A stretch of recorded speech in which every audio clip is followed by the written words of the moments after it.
Cet échauffement a une distance de 2 km à un pace de 6 minutes 30. Bon matin, bon midi, bonsoir. Je ne sais pas à quel moment tu écoutes cet enregistrement. Pour ma part, c'est 9 h midi. On entend les oiseaux. Ils mouillent, patio. Mais ça fait un moment que je me disais qu'il faudrait que je fasse un enregistrement d'échauffement. Vous pourriez écouter dans vos oreilles, qui serait guidé, parce que c'est quand même difficile pour la plupart des coureurs de faire un échauffement. Des fois, on sait pas trop quoi faire. Fait que ben là, vous allez avoir ça à mettre dans vos oreilles en cas de besoin d'échauffement. En fait, vous devriez tout le temps l'écouter. Fait que c'est parti, on part ça à la marche. Donc on fait monter un petit peu les fréquences cardiaques. Donc on respire bien, on active le haut du corps, les bras, les jambes. Simplement une marche.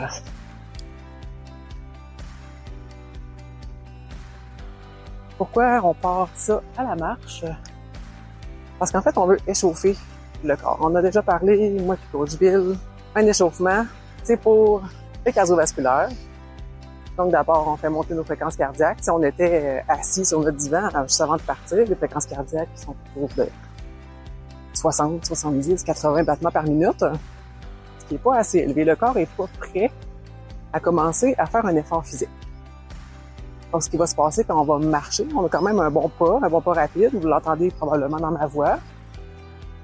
Les fréquences cardiaques vont monter autour de 90, 100 battements par minute. Ça pourrait être un petit peu plus.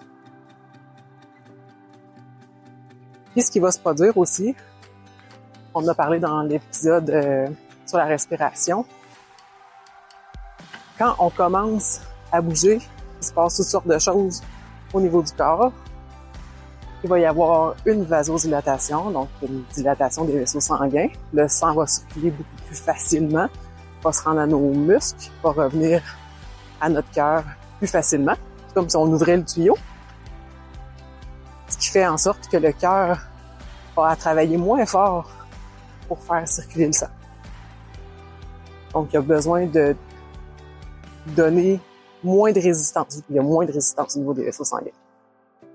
Ensuite de ça, la fréquence cardiaque qui a augmenté fait que le sang va circuler plus rapidement, plus efficacement pour amener l'oxygène aux muscles, les nutriments, puis ramener le CO2 à nos poumons pour pouvoir l'expirer.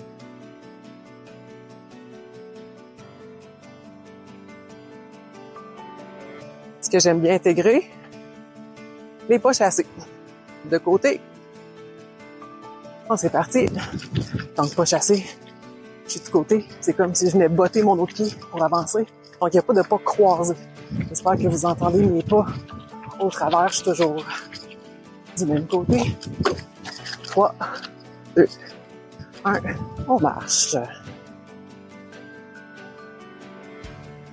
J'intègre une petite portion de marche juste pour pas se planter. On vire de bord. Donc, 3, 2, 1. Pas chassé. Même chose de l'autre côté.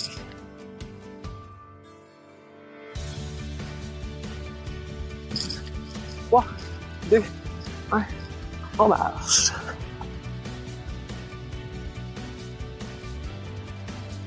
Donc, on est toujours à la marche. Une marche rapide.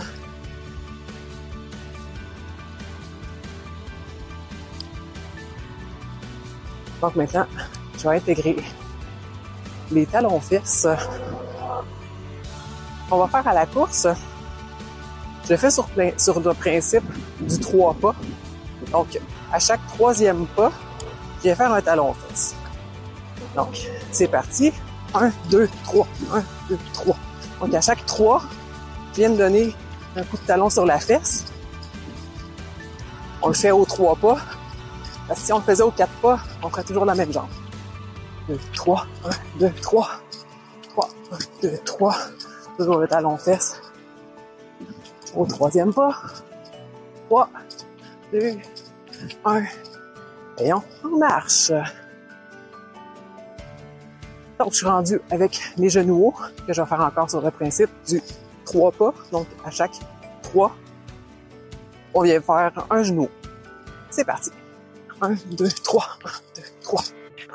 3. 3. Donc, c'est comme si je venais kicker mon genou plus haut dans mes pas.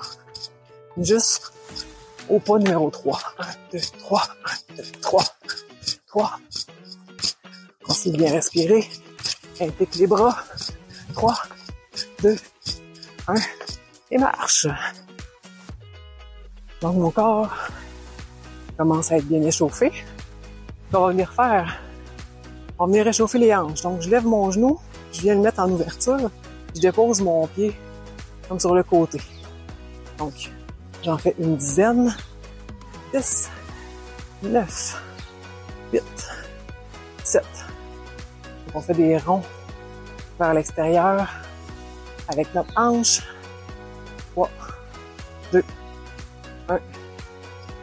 Donc, on a échauffé, on a mobilisé les hanches. En fait, c'est pas nécessairement un échauffement, c'est une mobilisation. Ensuite, ce que j'aime bien faire, je deviens complètement immobile. On garde la jambe droite et on va balancer la jambe d'avant-arrière. Donc, c'est une forme d'étirement. C'est parti, pendant que je parle, on balance. Hop. La jambe est tendue, balance d'avant en arrière. C'est une forme d'étirement actif. Donc, on vient pas étirer de façon statique. Donc, je balance toujours en allant un peu plus haut, progressivement. 3, 2, 1. Même chose de l'autre côté. C'est parti, la jambe est tendue. On balance avant-arrière. On y va de façon progressive. On mobilise la hanche. 3, 2, 1. On va intégrer un petit jog léger. Bon, c'est parti. C'est à ce moment-là qu'on peut pratiquer au niveau de la cadence. Donc, j'ai une cadence de 180 battements par minute. J'ai la même cadence qu'à la course, mais le fait est que je fais des petits pas à une cadence de 180 pas par minute. 3, 2, 1. On marche. Ce qu'on veut faire aussi avec l'échauffement, ça va être de faire monter les fréquences cardiaques progressivement. Et après ça, de prendre une pause. Comme je l'ai expliqué dans l'épisode de la respiration, on est en dette d'oxygène quand on commence l'effort ou on est en surplus de CO2, de déchets. C'est pour ça qu'on devient essoufflé. On est essoufflé pour être capable d'évacuer suffisamment le CO2 et d'avoir suffisamment d'oxygène. Sauf que si je perdure dans ce déficit-là, puis je commence ma course, c'est difficile de le rattraper. Je m'arrête de parler. On va y aller avec une accélération de course. Donc, c'est parti, on jogue. Un jog lent. On va accélérer. 3, 2, 1.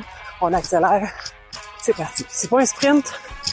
On pousse à 70%. 3, 2, 1. Et on reprend marche. On va le refaire 2 fois. On est à la marche, là, vous devez sentir un essoufflement un peu plus grand. La fréquence cardiaque va augmenter. On respire bien. On reprend le jog. On va se refaire une accélération. 3, 2, 1. On pousse. Toujours les petits enjambés. Ça se peut que ça soit même pas la vitesse de course. 3, 2, 1. On marche. C'est normal de ressentir un essoufflement. Ça serait intéressant d'avoir un essoufflement. Donc, je reprends mon idée.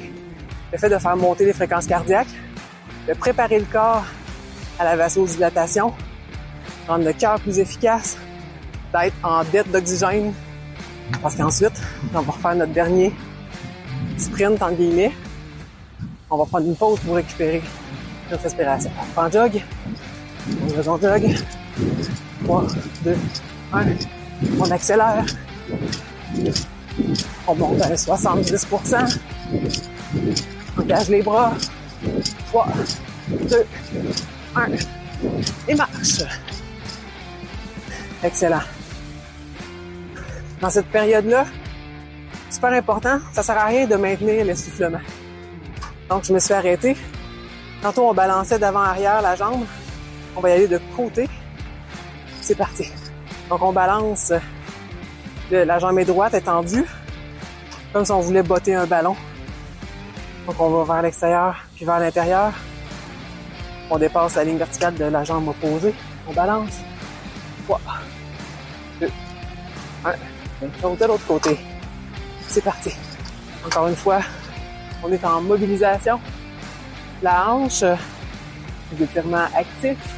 En 3, 2, 1. Excellent. Tantôt, j'avais une marche dynamique, mais là, j'ai une petite marche très lente. Je pourrais même juste être arrêté sur place. L'objectif, c'est de refaire descendre mes fréquences cardiaques.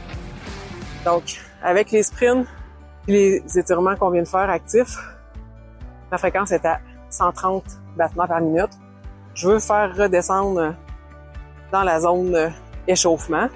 Donc, assez rapidement, ça devrait redescendre. Je suis rendu à 125. On respire bien. Ça semble peut-être contre-intuitif, mais le fait de rétablir les taux d'oxygène, de s'être libéré des surplus en CO2, le surplus de déchets va avoir été éliminé, le corps est prêt, le corps est en attente d'effort. Donc, ma fréquence cardiaque est rendue à 110 battements par minute. On veut vraiment retomber à un niveau de base de non-essoufflement, que le corps ait vraiment rétabli son équilibre au niveau de l'oxygène pour faire une course de façon beaucoup plus efficace. Donc, on va partir. Il n'y aura pas de dette d'oxygène, il n'y aura pas de surplus de déchets. Il y a des études qui montrent qu'un entraînement ou une course qui est faite sans un bon échauffement fait en sorte que le corps reste en anaérobie.